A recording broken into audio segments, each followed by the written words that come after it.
Hello everyone, Teresa here of Chopstick and Succulents, and in my previous video, I explained why you need to trim your succulents and showed examples on how they look few weeks after they were trimmed.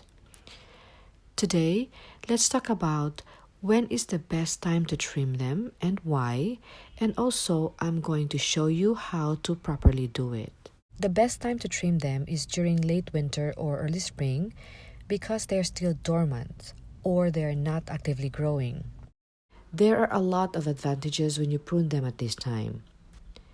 Pruning them during cooler days reduces the amount of stress they experience, allowing them enough time to recover fast before their rapid growth spurts during spring. Another advantage is that when you prune them before the growing season, whatever food they store will be used to produce more sprouts instead of supplying the area that you removed. When you cut the plants, you are creating a wound just like doing surgery. That open wound is an invitation for insects, bacteria, and fungal spores to get inside the plants. Since most insects and diseases are not active during cold winter weather, the succulents can recover without stressing themselves to fight off potential problems. For places that do not experience winter, you can trim them anytime, as long as the weather is dry or the humidity is low.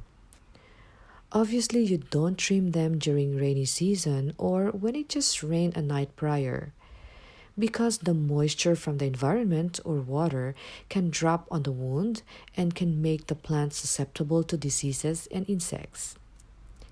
When the humidity is low, the wound can also dry faster, and that's what you really want to happen.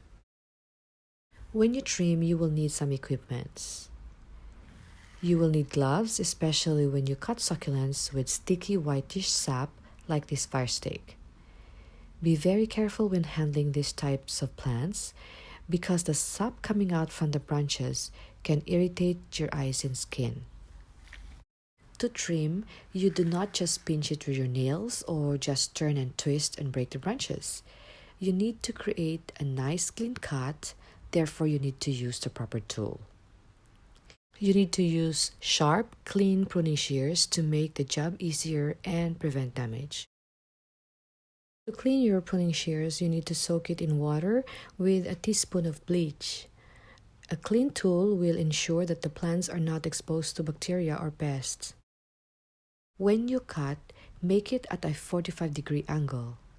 By doing so, you're allowing the water to just run through it instead of sitting on top of the cut. Try to avoid over-trimming. It can lead to plant shock, resulting in some problems such as slow growth. Remember that every time you cut, you are creating a wound, so the fewer the cuts, the better. Try to avoid over-trimming.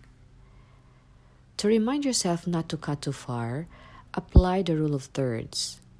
Do not prune more than 1/3 of the size of your plant.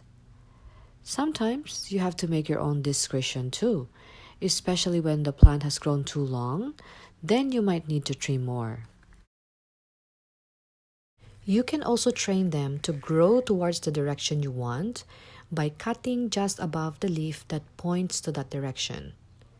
Because new growth tends to sprout near the cut end, so you look for the leaf for a node that is pointing to that direction that you want and cut just above that part or in between the next node like this one.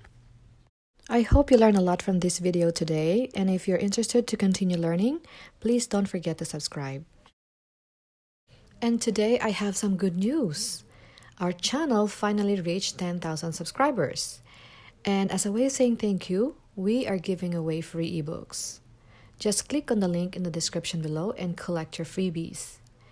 It's Succulents 101 with important tips you need to know about succulents, of course, plus the formula of the soil mixture that we use. I hope to see you in our next video. Bye!